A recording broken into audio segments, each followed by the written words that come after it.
12 तारीख रविवार का अवसर, शनि हो गए हैं उदय। ये बड़ी विचित्र स्थिति है। 7.5 चलते हुए शनि महाराज जो उदय हो गए हैं, ये आपकी राशि के दृष्टिकोण से मंगल के साथ बैठकर कहीं ना कहीं कट्टम कट्टा करने के योग बना रहे हैं। आप यदि मन से अशांत हुए तो बस समझ लेना सब कुछ कहीं ना कहीं लीपने के योग बना सकते हो। रक्तचाप मत बढ़ने देना। जी हाँ, ये शनि का उदय होना, मंगल के साथ टकराना, सूर्य का आपकी राशि में परिवर्तन के मार्ग पे आने जाने वाले योग में बनना, महत्वाकांक्षा बढ़ाओ, लेकिन दिन में सपने मत देखो। इस बात का ध्यान रखना भैया, दिन में सपने कभी पूरे नहीं होते, उनका कोई प्रेडिक्शन भी नहीं होता।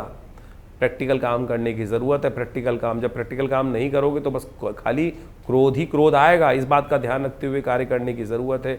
ये शनि का उदय होना आपकी 7.5 को पुनः एक आरंभ करने का योग बना रहा है। 1 वर्ष पहले जो 7.5 हुई आई थी वो कहीं ना कहीं 1 महीने शांत रही, और फिर शनि मंगल के साथ जिस प्रकार से जो खड़ग जो है आपस में टकराने को तैयार हो रही हैं, पूरा विश्व कहीं ना कहीं कोलाहल में है।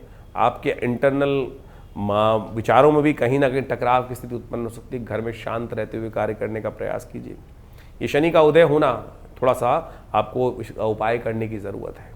आपकी राशि के दृष्टिकोण से देखिए मंगल प्रधान राशि है, तो ऐसे में थोड़ा आपके लिए सबसे श्रेष्ठ रहेगा हर शनिवार के शनिवार जब भी आगे आने वाला समय हो तो शनिवार को खाली मत जाने दीजिएगा। सुंदरकांड का पाठ या हनुमान जी का पाठ या हनुमान जी को चोला ये अवश्य चढ़ाने का प्रयास कीजिए। ये साथ में बुध की युति जो बन गई है, ये विशेष तौर पर आप समझ लें जो बड़ी विचित्र स्थिति ग्रहों की उत्पन्न करती है। आमतौर पर शास्त्र के दृष्टिकोण से कहा जाता है कि शनि मंगल की युति कहीं ना कहीं समाज को परेशान करती है, कोलाहल मचाती है, उपद्रव कराती है, राजाओं के अहंकार को आपस में लड़वाती है, उससे प्रजा त्रस्त रहती है। इस प्रकार के योग तो सार्वभौमिक तौर पर बन जाते हैं। इंडिविजुअल तौर पर भी उसका प्रभाव बड़ा विचित्र माना जाता है। शास्त्र के दृष्टिकोण से कहा गया है कि एक तरह से युद्ध ही है, और आपके बाह्य संसार में तो युद्ध चलता ही चलता है, अंतःकरण में भी कहीं ना कहीं युद्ध। कहा जाता है कि जब शनि मंगल की युति हो जाए, शनि और उदय स्थिति में शनि हो, तो और जैसे जिस प्रकार का योग बन रहा है वो कहीं ना कहीं ग्रीष्म ऋतु बहुत भयंकर रूप से परेशान करने की योग बना देती है। शनि के उदय होते ही ग्रीष्म ऋतु जो है अपने व्यापक रूप में जो जब शनि अस्तों के उदय हों तो कहीं ना कहीं वातावरण में गर्मी उत्पन्न करने के योग बना देती है।